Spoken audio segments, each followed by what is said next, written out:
Mbote mingi balandi ya Océan du Congo, chaîne ya bino, chaîne o la lobakeza, chaîne ya libération, chaîne o biso to kitaka sur le terrain pour na kozula bino maïman sort ezoleka na mboka na biso Congo, biso to bomaka vérité na se alipekate nde to mesana ko yebisa bino o ezali chaîne o to benga Océan du Congo eboya mbindo eza bongo ya bino Kabuya l'homme puissant Musako na bibo bakisa mikolo molanga pembe mwana o mama Océan baptisé na obomba vérité te Kabuya l'homme puissant Musako molanga pembe. Et na kitaki lelo sur le terrain pour na appel par rapport à l'émission na sala ki lobby bande ko bengaki pona nini lobby boye pona nini boye kasi yango lelo na lobaki etake morobeli na bino na ko kita sur le terrain to solo là na invité na nga ona yambeli bino lelo par rapport à appel na bino mais na rolinga avant que na la kisabino to na fongola caméra na pona pesa invité na maloba tellement toza na mois de la femme tozo honorer ba maman yango na kolinga ndeko za na sima caméra telanga ndeko ya vidéo ya mundele oyo azo honorer ba maman na biso. Être femme, c'est poupée à la naissance, princesse à 15 ans, belle à 25 ans, sublime à 35, passionnée à 45, inoubliable à 60. Spécial à 80 et magnifique toute la vie. Être femme, c'est pleurer en silence les douleurs de la vie et sourire en seulement une seconde. C'est trébucher, tomber et se remettre sur ses pieds. Être femme, c'est être choisie pour apporter vie au monde. Et n'oublie pas, la femme était sortie du flanc de l'homme, et non de ses pieds pour être piétinée, ni de la tête pour être supérieure, mais de ses côtés pour être égale. Sous le bras pour être protégé et du côté du cœur pour être aimé. Spéciale dédicace à celle qui partage ma vie et que j'aime plus que tout au monde. Et un grand merci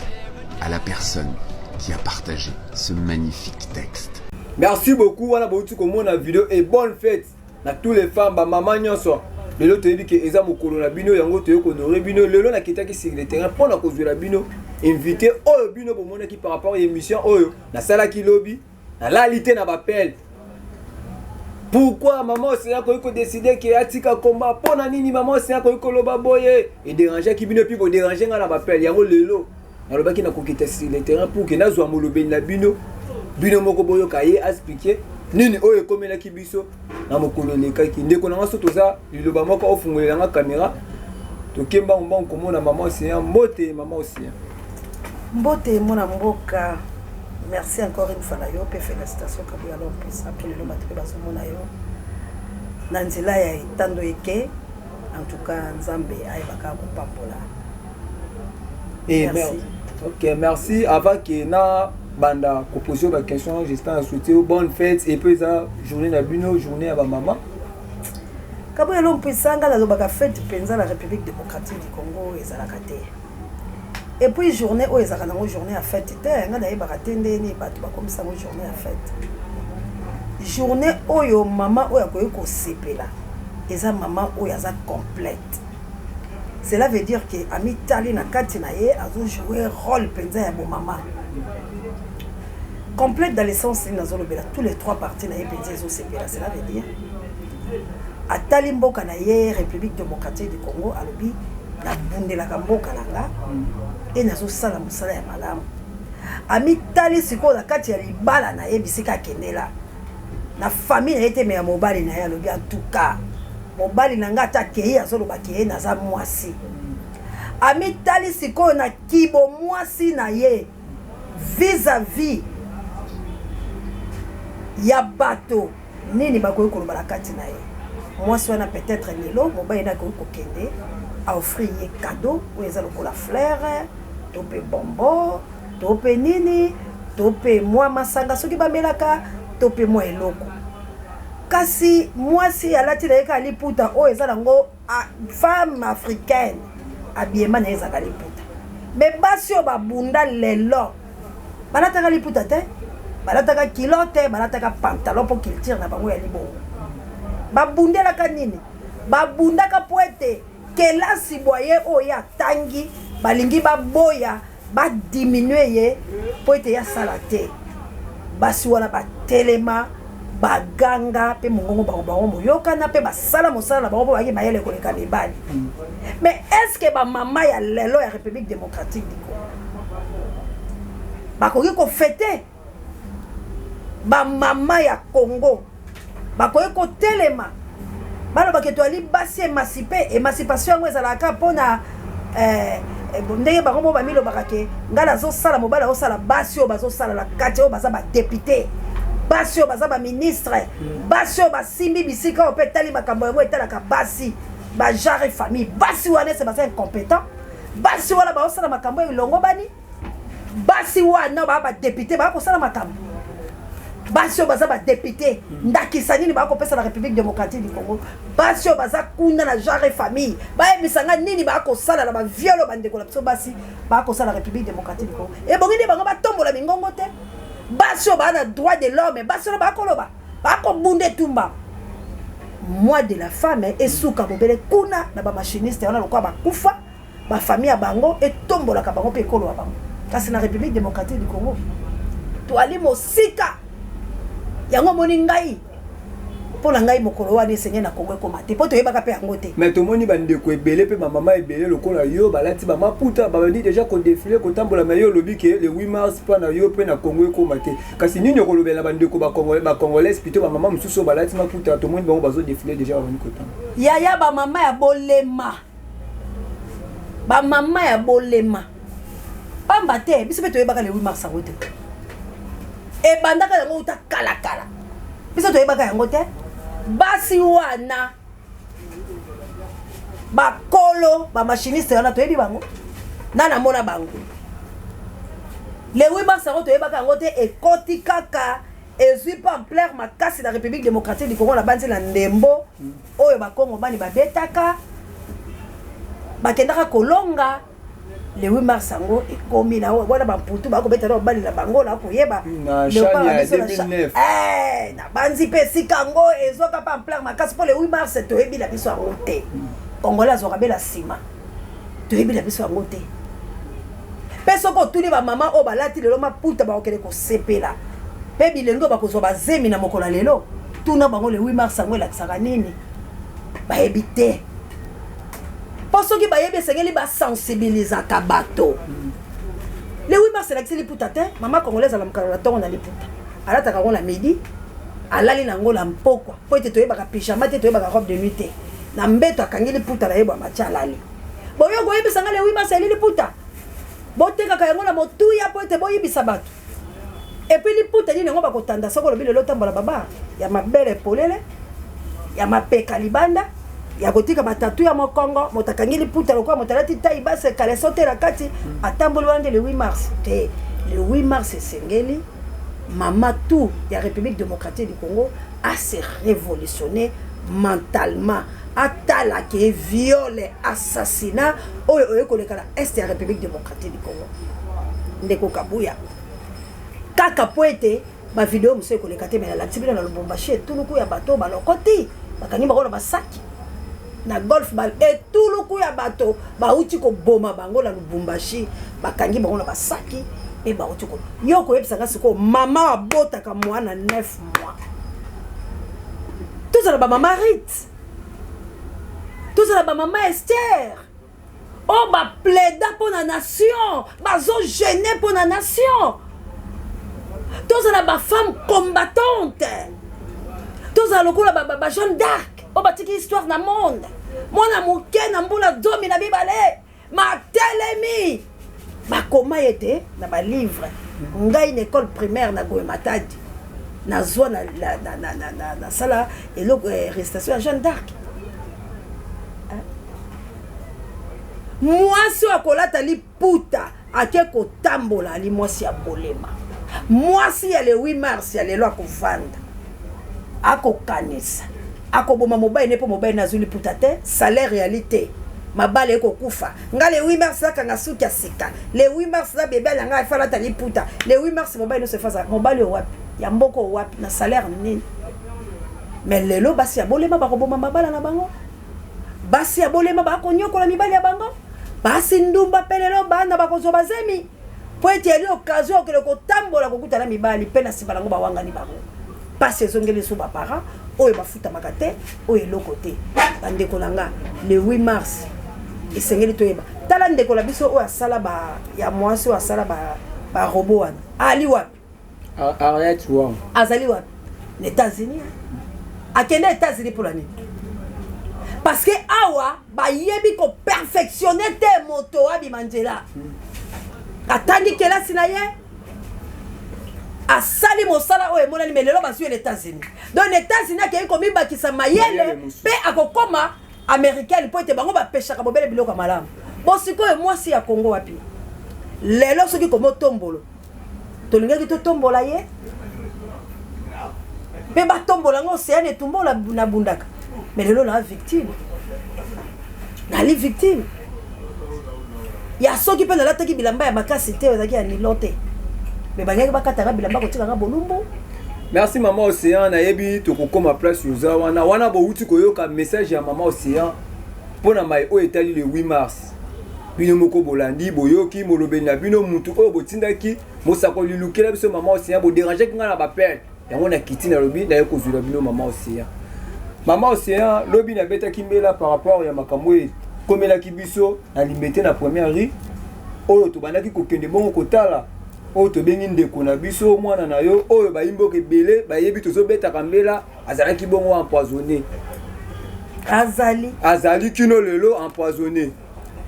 tobandaki kokende kotala ye na mosolo na biso ya mwa moke oyo ozalaki nango tobengi ndeko moko tokomi na limete mpo tokita toluka mwa difran bakisela biso tokoma kuna tokende kotikela ndeko ni nalobaki oyo komelaki biso babendaki yo sac ni nalasaki message nalobaki mama Océan asiliki mama Océan komi na kana pe mama Océan baye na ye bitumbango opère de bana na yo bakata mwana na yo bateski elelo mwana na yo empoison elobi na makambo ekomelaki biso na limete endeko na yo na fui d'ici appliquer crise bayimboka babengi balobi pourquoi maman Océan komi ko se décider atika combat maman Océan baye combat maman Océan boyobo yango nalobaki nakita lelo sur le terrain pour que yo moko obetela bayimboka makambo yango pe toyebi banguna pe na biso bazali oyebisa bango nini ekomelaki biso na mokolo alandi plutôt na ngonga ya 20h na limite première rue malobo mboko oyo mwana mboka ndeko wana kutu apesaki nga $100 aleli alobi mama Océan nalandi nga moko na milobela motema mama Océan koya koyinanga koloba ete nabengaki ye na piégeaki ye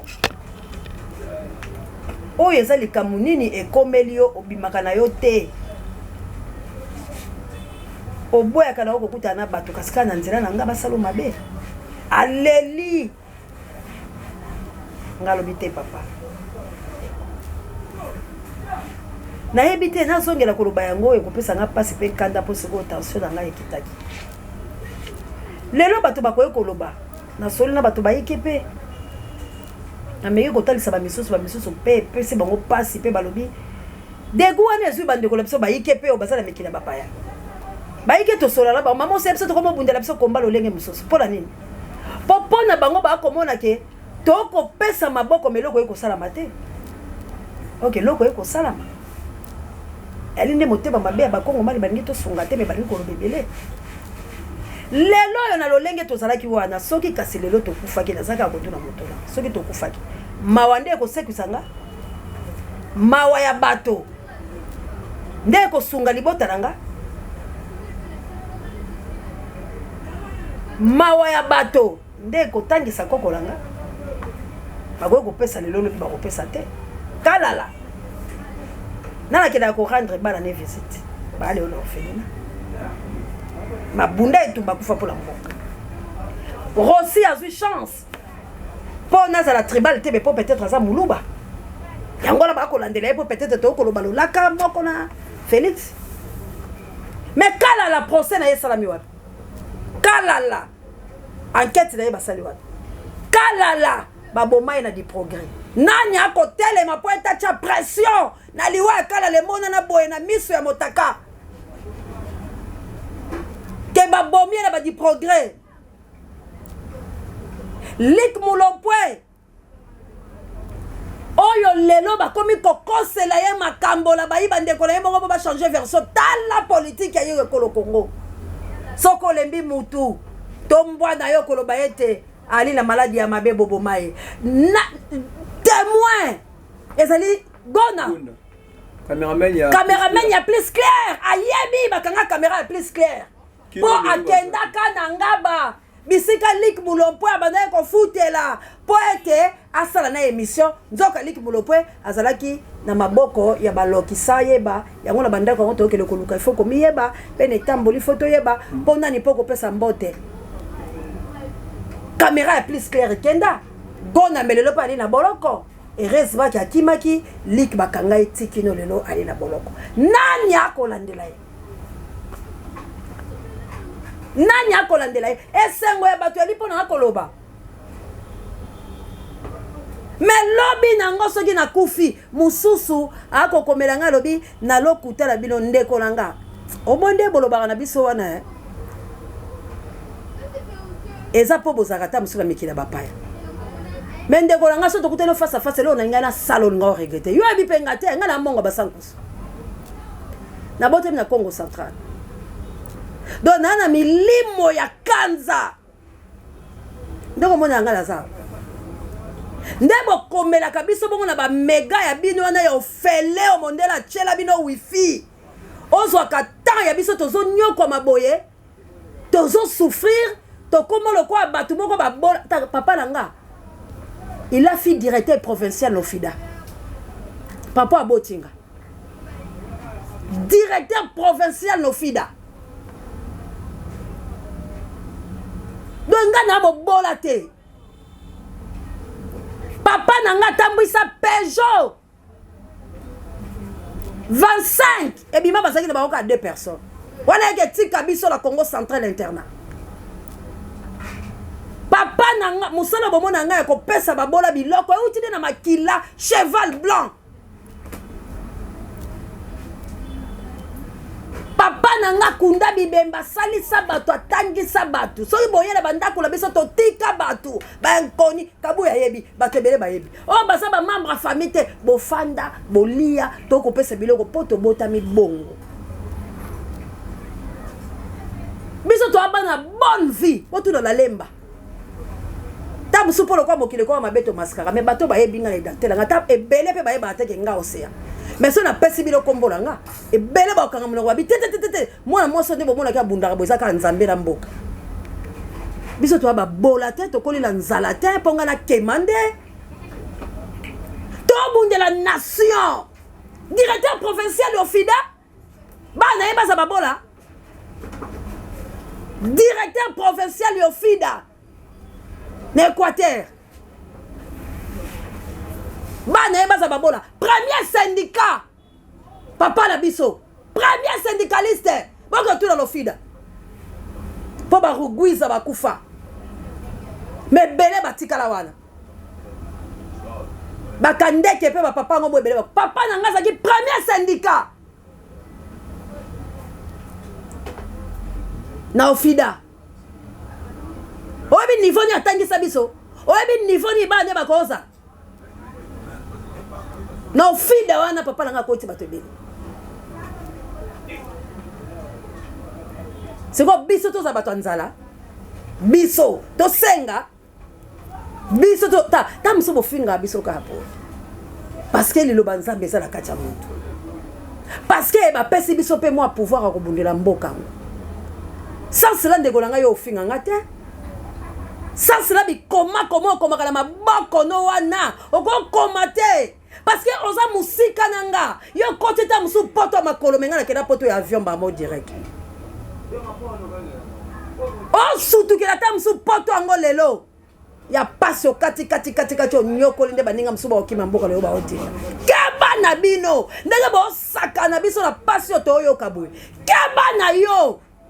soto okutela la bino un jour bo tala batongo bino bo bando saka la bango misu ba yakata ba mona biso bandima te océan oyo bila mali biso to batu mo trop facile to batu mo to yakara boy na TV po to bana ko 5 tobengaka bino tondima souffrance parce que eza mboka la biso so tobundeli Congo te incompétent o insensé o tala Macron tanga ye na République démocratique du Congo comment il s'est manqué de Félix o aza ndeko na bino Félix obino bokumisa bon des inconscients tala Macron nenga saboter na mboka et Félix na lo mboka la ngai eza pays munene ah Félix c'est la cour à géographie Félix ne connaît même pas son pays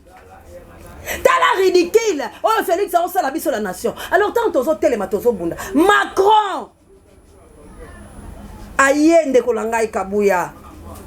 ah a bostete ba photo bakangi na Félix a bostete ba photo bakangi na Félix non plus na Jupiter kuna kutute accueilli kotia na page présidentielle na ye na ba ministre na Félix na Fali la bandale image ya Congo o Macron akie nango ezali ya bandale alakisi tala ba ministre président ye moko na moto croyait que tout le monde a été alandi la boîte na Fali Poupa. Pourquoi Jupiter a été la boîte? Parce que Jupiter peut bayambaki. Parce qu'il est conscient. Il comprend quand même que Mboka Nabiso est la passi. Mboka Nabiso est souffrant. Il est un musicien congolais. Ayaki la bandalité. Écoute, Alena Macron basololi. Pour Macron yebiye. Asi Mingela zongi na ya lobi. Non. Les restes n'a pas se pelaté parce que Mboka l'engeza en deuil. Na Mboka o ezali ko boma batu boye. Mboka ona batu ba se pelate. Mais Macron a pesi ya bambote te. Macron la kisi te ni yaya. Boye bité que débat o esalami entre Félix et Macron za Nzambe. Tangala yebisa kablo Nzamba boya Félix ata boye biso lelo boye boma biso même matambe Nzambe zotika. Boko finga biso mais la parole de Dieu. Cette vérité dure. Qui peut l'écouter peut te la lobaki yango. Boko boya biso me bilembo yango kila mena lobaka te tangu na loba makambo bo finga kanga kakati mais lelo Nzambe azola ki sabino débat moko esala melinga esala mate et Macron a rendu Félix ridicule dans son propre pays. Macron aussi biso to rendre ridicule le bomete na biso maboko parce que grâce à manifestation to salaki grâce à ma descente à Bruno Mimbenga le mouvement citoyen Salumumba grâce à fondation CA du Congo nde Macron ye na butu et salamate un président o yazo na mboka batakoti la 23h bimi na 1h du matin n'est-ce pas faut me féliciter biso mais ngana za victime Kabouya za victime prenez za victime ba arracher ça qui ngana na documenté boyebi pe Kongo Nazana documenté mikanda nanga presse carte bancaire nanga passeport nanga ba argent na occupé on te pesa nango biloko mokili na somba ki ona mbo mais lelo oyo na ko récupérer biloko na ndé et puis na leli